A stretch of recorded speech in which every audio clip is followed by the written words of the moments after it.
Welcome back to Essex County College's Community Education Forum. I'm your host, Alfred Bundy.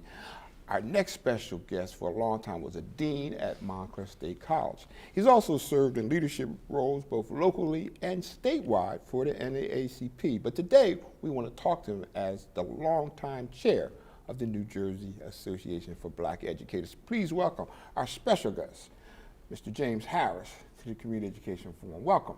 Thank you, Mr. Bundy. It's a pleasure to see you, and thank you for this opportunity of chatting with you. You know, it's important people know the mission of the New Jersey Association for Black Educators. Tell us about that. Well, the mission of the New Jersey Association of Black Educators is to seek equity and experience and quality for all people in the state of New Jersey, specifically education. And we're talking about from Head Start through post-higher education. So our job is to look at what's happening with students as well as employees and to see if we can get a better circumstance and status in the state of New Jersey. Now, just briefly, give me one or two issues that you've taken up over the years. The most important issue that we've looked at is getting more African American in the public school system. New Jersey is one of the, as teachers. And we've also started to look at higher education as well. Right now, our primary focus is getting the New Jersey Armistice Commission law fully implemented. Speaking of the Armistice Commission, which is something I've been talking a lot about, actually did a piece for Channel 9, sharing with the concern and the importance of this legislation. Tell us, as you see it, where we're at, and for those who don't know, just briefly share with us what the Armistice legislation is. The New Jersey Armistice Commission law was passed in 2002 through the leadership of the incredible William Payne. He and Craig Stanley, who was the chair of the Education Committee of the Assembly at the time, got Governor McGreevey to sign a law that required the infusion of African American history in all of the schools in the state of New Jersey. The Armistice Commission then is responsible for making sure that every student in public schools and private schools, by the way, in the state of New Jersey are familiar and is taught in the schools the history of African Americans in this country and the vintages of slavery and the impact of slavery on development of history in this country. A lot of protests going on about racial inequality. Why might that be so important today? Because if young people and old people, for that matter, knew the history of slavery, that slavery existed in this country from 1619 to 1863, my calculation says that that's 244 years of enslavement where individuals were treated and considered property.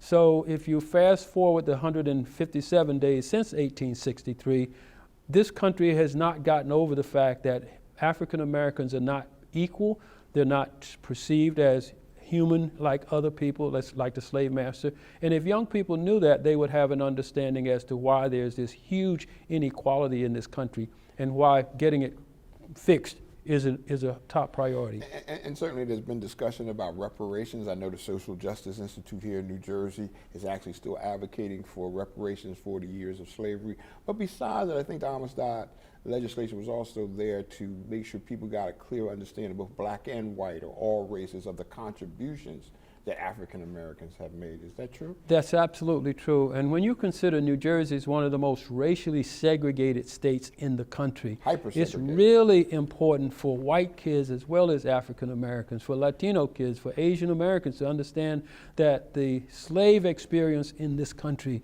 had a deep and enduring impact.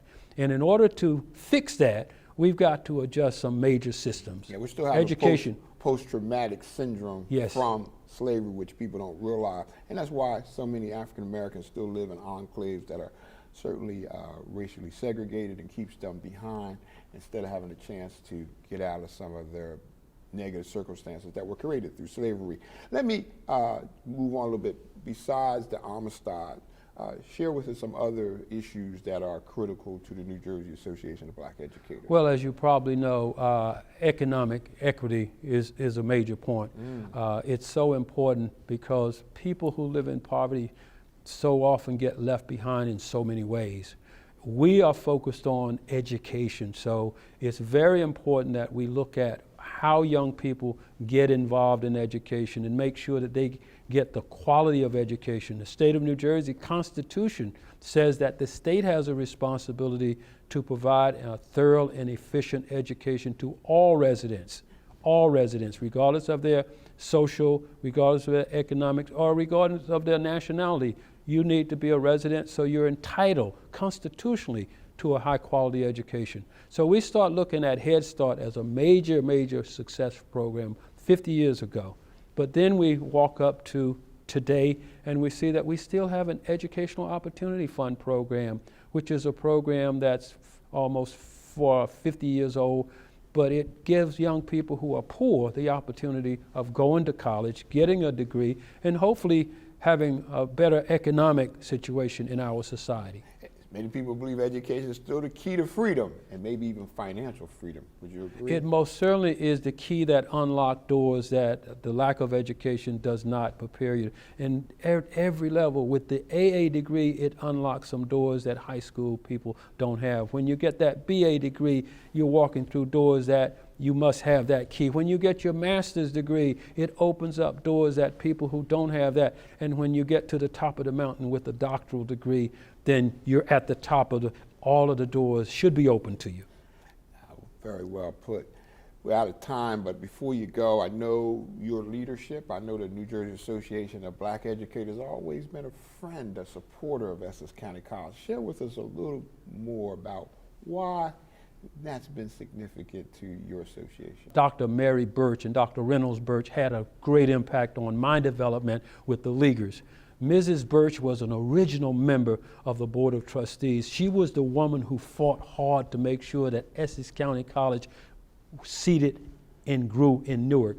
But Essex County College is the most important institution in the state of New Jersey because it most certainly is a door of opportunity. Regardless of where students come from, regardless of what their experience has been, they can come to Essex County College, get their education journey, and I dare say they transfer to some very impressive institutions. In fact, I would go so far as to say that Rutgers and NJIT would not have the reputation of being the most diverse institutions of its kind in the country, because those students who graduate from Essex, getting that academic, can transfer to NJIT, they can transfer to Montclair State, they can transfer to Rutgers. I can't thank you enough for being with us, James Harris. And I want to thank all of you for watching Essex County College's Community Education Forum. For more information on Essex County College, you can visit our website at essex.edu. If you want to see more of our Essex County College Community Education Forum shows, check us out on Facebook or on YouTube. I'm your host, Alfred Bundy. I'll see you next time. Thank you.